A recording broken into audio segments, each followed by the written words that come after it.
Very good evening to everyone. My name is Neeraj Singh Bist. So today in this video, I'm talking about React component and virtual DOM.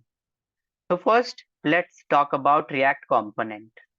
A React component is simply a reusable code that is represent our user interface.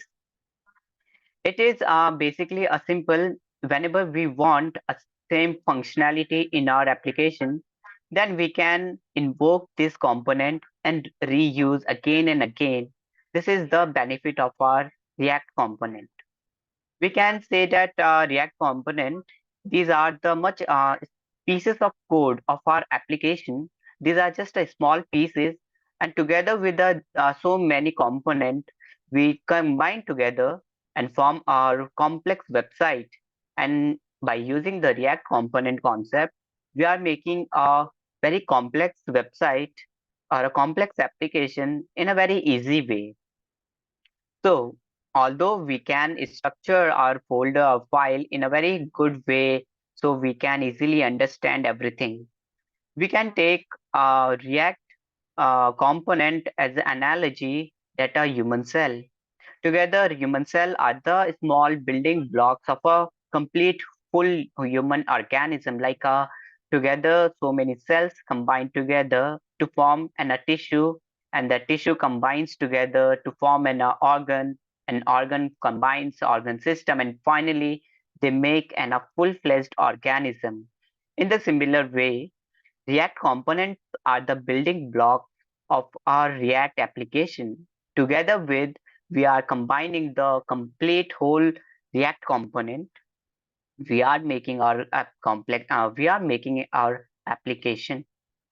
So we can make our React component by uh, extending the class and also a function method. So preferably, we are using the function method to create our React component, as it is quite easy, and we can easy to read and write. So instead of we are using the class method, we are using the function to make our React component. Now, in the React component, we are just making it takes an props as an input, and it will return the things that we want to render in our user interface. So this is all the things that React component is. The React component is the simply reusable pieces of our code, and we can reuse it whenever we want the same functionality in our application. And it is quite easy and simple to read. That's why we are using the React component. Now, second is a virtual DOM. A virtual DOM is simply represent our user interface in the user interface of our application. As it as virtual DOM, it is makes our application quite fast and efficient. Although we are having our complete real DOM, but why the need of a developer that we are introducing the virtual DOM? Actually, virtual DOM is the most important thing that we are using in our application to make our application more fast and efficient. As we are using the complex and the very high complex application, even though uh, the virtual DOM makes us the complex application also be quite fast and more efficient than the ordinary website that is made simple by JavaScript, HTML, and CSS. Now, what actually the virtual DOM is doing?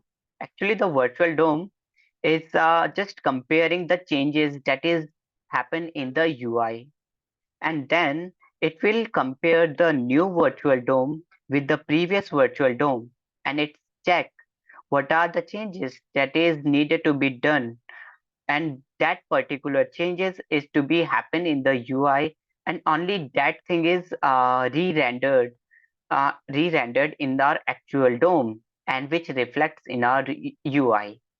So instead of re-rendering the whole complete DOM, it will just only render the changes that is required, that is needed to be done, and that only thing is updated.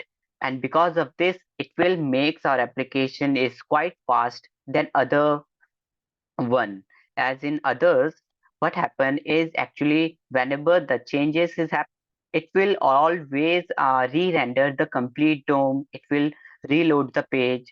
But as in this, only it will just check the changes, see the changes, and only that particular changes it will make. So this makes our application quite fast. And also one main function of a React virtual DOM is it makes on a declarative way. Actually, what are the changes that we want? We are just declaring and decide, yeah, these are the changes that I want, and let React itself find out to make the changes, and all the control that is we are giving to React, only we are just giving the instruction, yes, this needed to be done, these are the things that needed to be happen, and React is finally makes the changes, all these things. So this is all about the virtual DOM and React component. So this is all about today's video, and thank you and have a great day.